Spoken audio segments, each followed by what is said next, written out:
liberté d'amour, épisode 4, rage naturelle. Cela faisait 3 jours que nous marchions. La chaleur s'était installée. Nous avions quitté le couvert des bois pour entrer dans une savane qui semblait étendue. Le soleil tapait. Nous avions épuisé nos réserves le matin même. Nous nous sommes alors décidés à chasser avant que la faim nous assaille. Alona se transforma en louve et disparut un moment. Quand elle revint, elle m'annonça que nous ne devrions pas mourir de faim. Une fois transformés, ses sens s'aiguisaient. Pas autant qu'un vrai loup, mais assez pour que ça puisse nous être d'une certaine aide. Enfin, elle sentait que la contrée était giboyeuse, quoi. Elle m'affirma aussi qu'un village humain se tenait à quelque distance. Elle ne dit rien de plus, mais je pouvais deviner aisément qu'il y avait autre chose. J'insistais, mais elle ne savait rien de plus, juste une impression vague. J'ai chipoté avec un bâton solide et un couteau pour me fabriquer une lance. Alona avait repris sa forme de loup et on est parti. L'odorat de mon ami nous menait dans un bosquet d'acacias. On est tombé sur une sorte d'ongulé, quelque chose qui tenait du daim et de l'antilope, je sais pas exactement. Par chance, l'animal ne nous avait pas remarqué. Ma louve amie la contourna et la rabattit sur moi. Au moment où ma lance quitta ma main, 4 chasseurs humains à la peau sombre émergèrent des bosquets. Comment ne les avions-nous pas remarqués?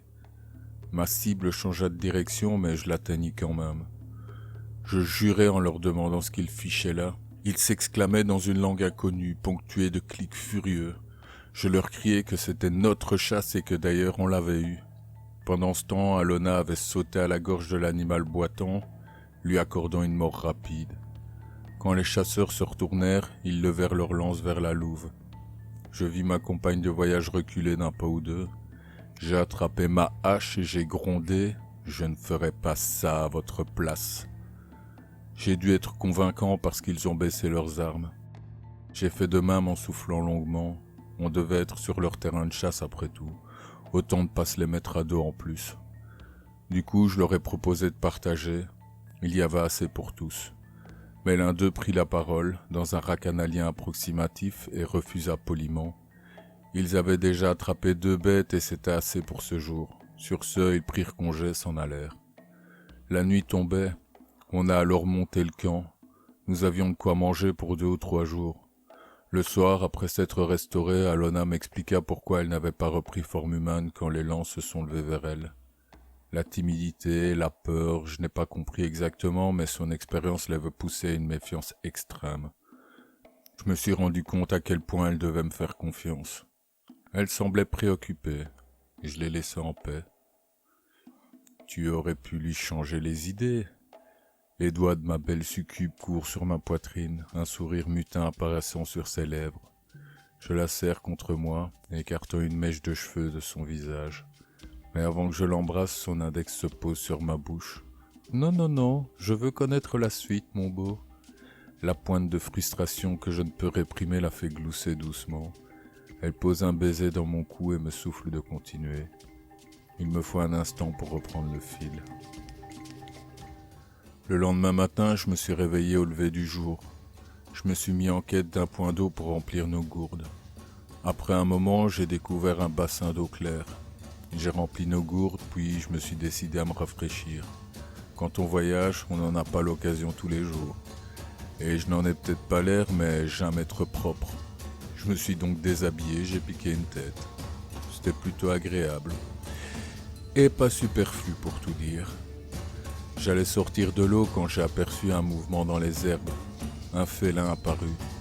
Sûrement un mâle solitaire. Il m'avait remarqué, bien sûr, et me lorgnait.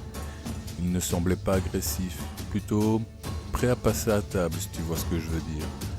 Mais il ne semblait pas vouloir se mouiller. Bien évidemment, je suis resté dans l'eau. Il a patienté un moment, puis il est parti par où il était venu.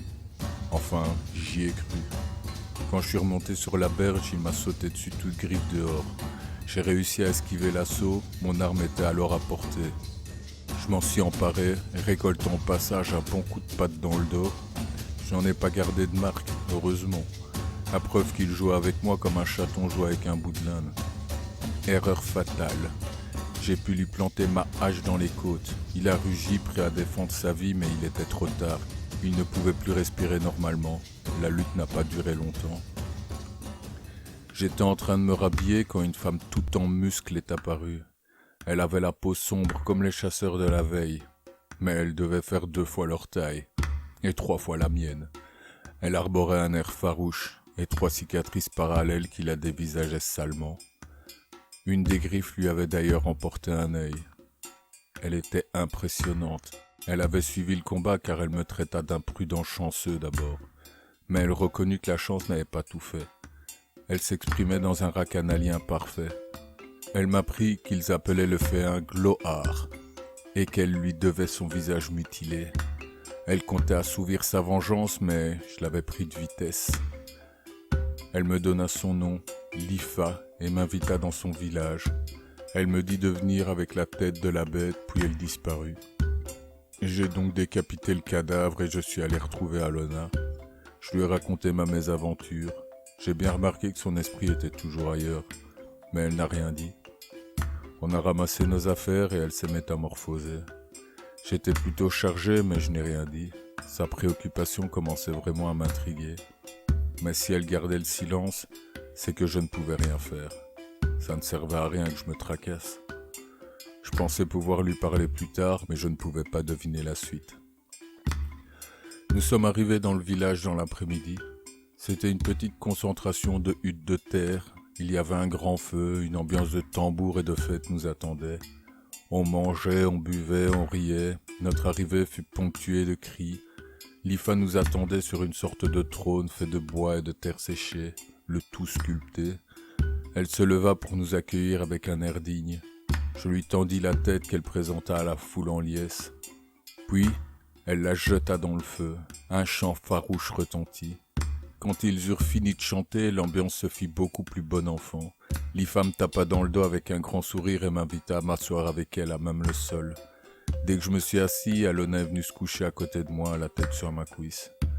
Je sentais toujours que quelque chose n'allait pas, mais ce n'était pas le moment de discuter. Elle n'a plus bougé.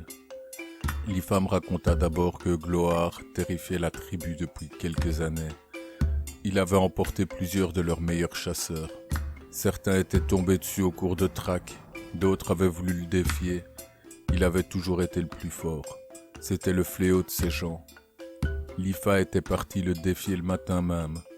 Elle me taquinait un peu sur le fait que je l'ai devancée.